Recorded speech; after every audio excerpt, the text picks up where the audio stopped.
Muy buenas tardes, queridos amigos. Bienvenidos a Vladimir a la Una, su programa. Hoy tenemos como invitado a Ricardo Sanguino, presidente de la Comisión de Finanzas y Desarrollo Económico de la Asamblea Nacional, hombre del Estado Táchira. Bienvenido, diputado Ricardo Sanguino. ¿Cómo estás? ¿Cómo te va? Gracias, Vladimir. Gracias por invitarme a tu programa Vladimir a la Una.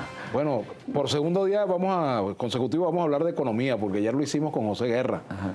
Economista, bueno, quien pinta un panorama seguramente muy distinto del que tú vas a pintar esta tarde, pero es importante analizar por qué Venezuela tiene el índice inflacionario más alto de América Latina. ¿Por qué llegamos a esa situación? ¿Por qué no se ha podido tener un plan para derrotar la inflación, por ejemplo? Fíjate, Vladimir, comienzo por allí porque es uno de los temas más relevantes, más protuberantes. Posiblemente José Guerra lo explicó también. Venezuela ha tenido situaciones, épocas en las cuales ha habido estabilidad en la variación de índices de precios.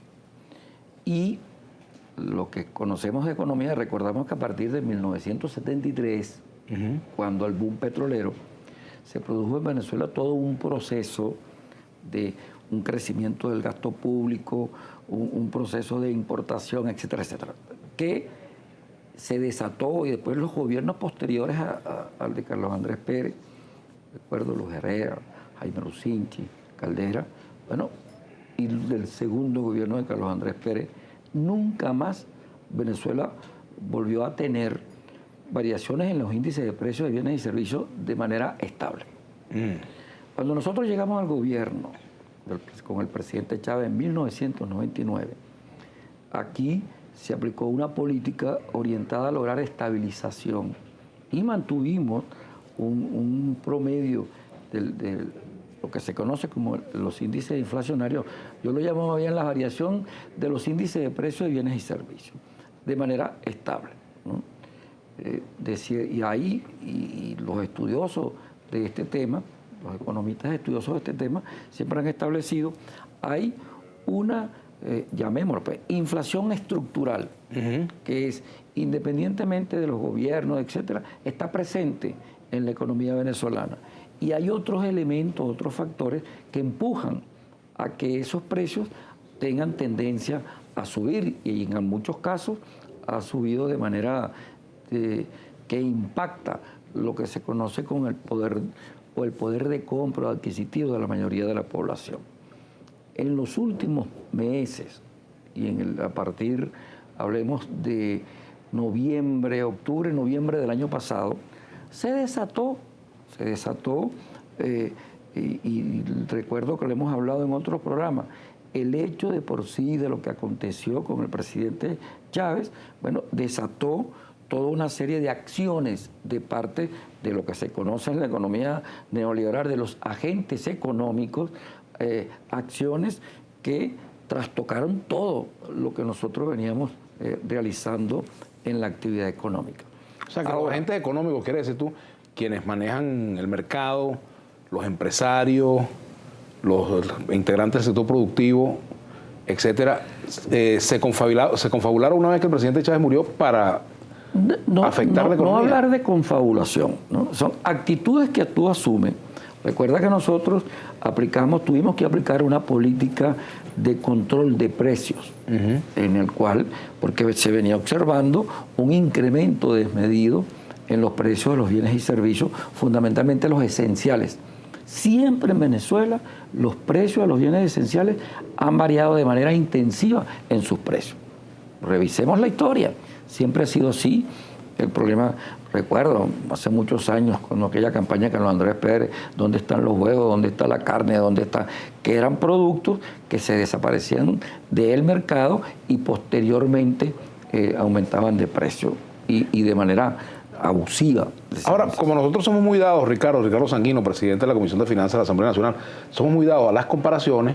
Bueno, nos comparamos con nosotros mismos como país, pero también nos comparamos con otros países. Ayer mostraba José Guerra un cuadro y comparaba la inflación de Venezuela con la inflación de países que tienen un solo dígito en inflación: México, Colombia, Brasil, Perú. Ok. Eso está bien.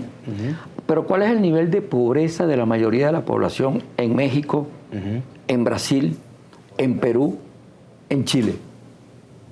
nosotros podemos exhibir ¿Somos menos pobres que ellos? menos pobres que ellos. Nosotros tenemos un nivel de ingreso más igualitario.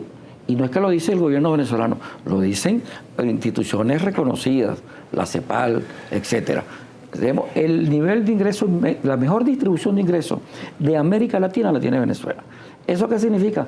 Que todos tienen capacidad de compra, pero además hay una política del Estado de inclusión social en la cual provee bienes y servicios esenciales para la población de manera subsidiada.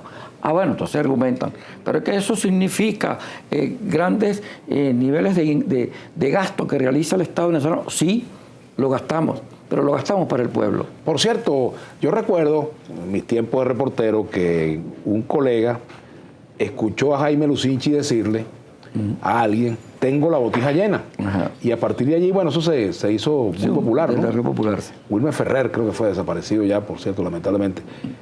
Pregunto, ¿el gobierno de Maduro tiene la botija llena para atender todos esos compromisos sociales? ¿En este momento hay plata suficiente para eso? Fíjate, el concepto para nosotros no es botija, ¿no? Porque el concepto de botija era yo soy el dueño de esta botija y la tengo llena. Aquí se trata del Tesoro Nacional y de una serie de instrumentos que se han generado, que son los fondos, poseen los recursos suficientes para poder satisfacer las necesidades tanto de gasto a nivel de bolívares como de lo que se requiere en divisas.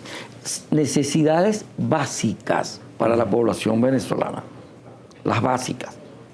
Sin embargo, por allí vimos en la propuesta de la reciente subasta de Cadivi, en donde bueno, los importadores de bebidas espirituosas participan con el SICAT, pero en el Cadivi no hay. Si tú tocas eso te van a decir, métete con el santo, pero no con la licor. Bueno, pero sí, pero en el Cadivi no hay acceso para los importadores de bebidas espirituosas, ¿no?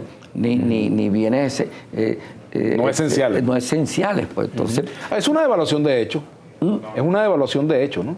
Bueno, yo leía... ¿Por qué no sincerar el tipo de cambio? Bueno, pero fíjate, eso viene. Ya tenemos el Cadivi, tenemos el SICAT, se está desarrollando lo que llaman el mercado alternativo o el sistema alternativo. ¿Qué es lo que viene? La sinceración del tipo de cambio viene. Bueno, tiene que ir como una política económica. Recuerda que en economía no existen rigideces en la aplicación de las políticas.